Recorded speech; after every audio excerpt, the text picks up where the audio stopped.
Hello and welcome to EC Electronics. Today's class we are going to discuss DFT as a linear transform.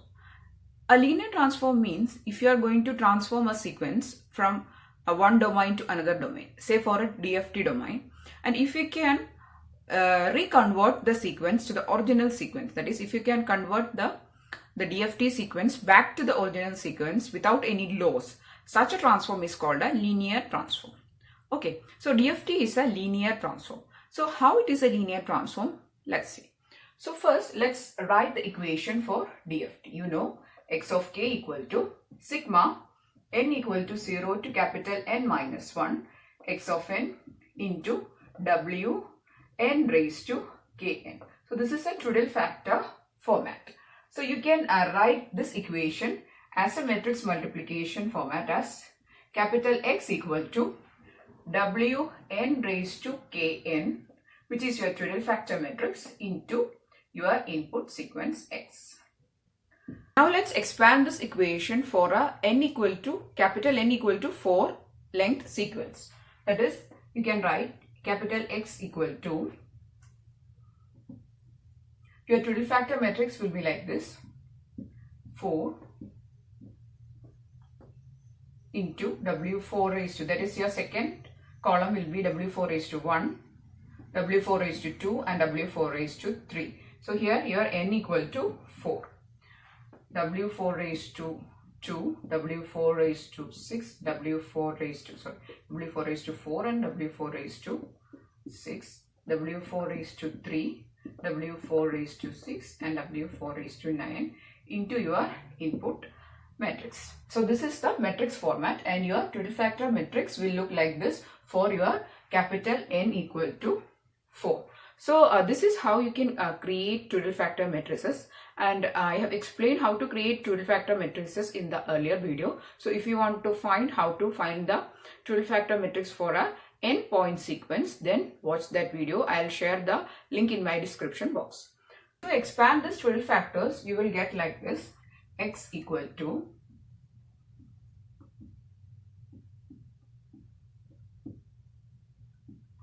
minus j minus 1 minus 1 minus 1 minus 1 and 1 into your input. So this is the DFT equation. This is your DFT sequence or your result.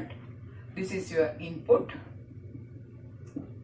of length equal to 4, and your DFT will be also of length equal to 4, and your DFT trivial factor matrix, your trivial factor matrix will look like this. This is the case for a input of length equal to 4 sequence.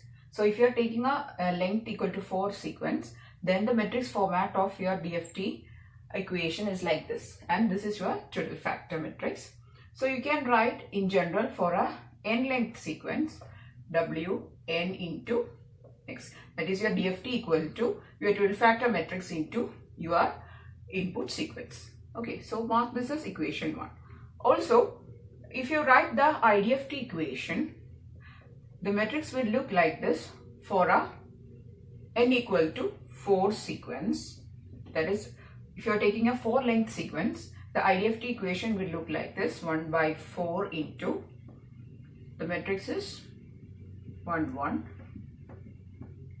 j minus j minus j minus 1 minus 1 minus 1 minus 1 and 1 into your DFT.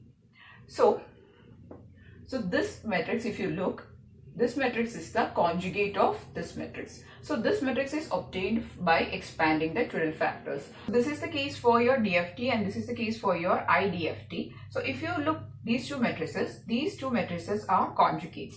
That is, if this matrix is Wn, then this matrix is Wn star. So you can write the equation like this: x equal to 1 by capital N. I'm writing the case for n, then Wn star into capital X.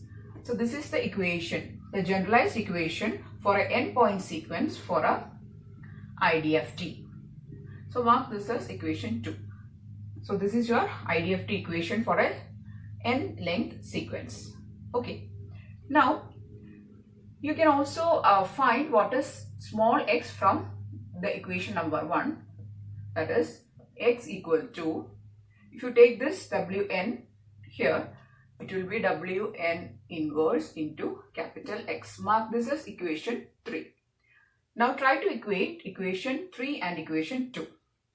Then you'll get 1 by n Wn star capital X equal to Wn inverse X.